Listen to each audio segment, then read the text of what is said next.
The feeling is really about protesters that has been in demand for months now, and now it would be a little too late.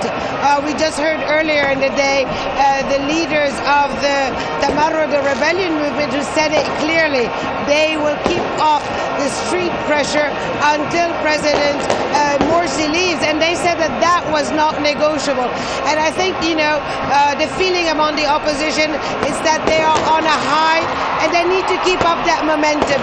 Yesterday's incredible turnout was already a point and score for them. Today's turnout is another one. And then if we look at events throughout the day, first there was these 4 ministers, even though they're not part of the Muslim Brotherhood, still they're part of the government, and they submitted their resignation to the Prime Minister.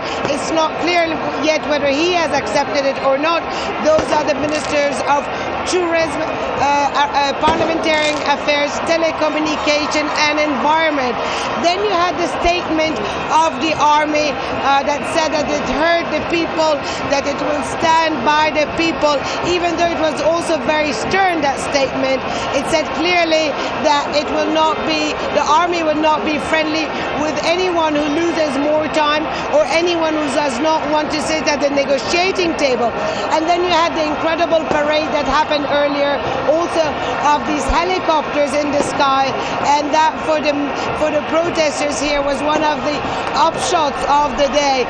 So certainly for them, they feel that this is a time once and forever. They do feel that they tried and tried and tried again, and that did not work, even though it's fair also to be said that President Morsi has called more than once for national dialogue, and his calls have always been rebuffed by the opposition, who tends to think, or who each and every time said that would be a loss of time, because anyway, I am quoting here Mohammed al-Baradei, one of the main leaders of the National Salvation Front.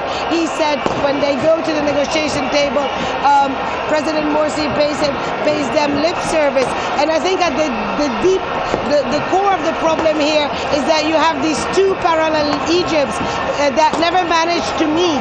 They don't know each other, they don't trust each other, and they have a complete different vision of how the future of Egypt should be, what kind of country they want to build.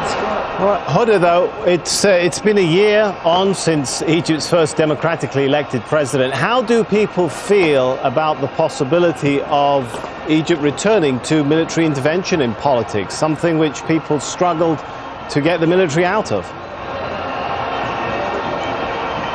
Sami, I think you asked me about a military return to politics. Well, I think that's one of the points on which the opposition does not see eye to eye. The opposition is this sort of melting pot of youth, of disaffected political leaders. There's a lot of also Christian Copts who are here. There's also a lot of clerics from the Azhar. So you have this sort of melting pot who have different visions, and it's going to be very difficult for them to move ahead. Over the past few days, each time the military helicopters flew over the square, whether here or in Tahrir, you had mixed responses. You had people booing and you had people cheering. What I've noticed that since last night and throughout today, at least here in Tahrir, each time the helicopters showed up, and certainly when the army issued its communique, people started pouring in the square. I think there's a feeling that at the moment it's the solution, but certainly there are a lot of people who do not want to see the military back into politics.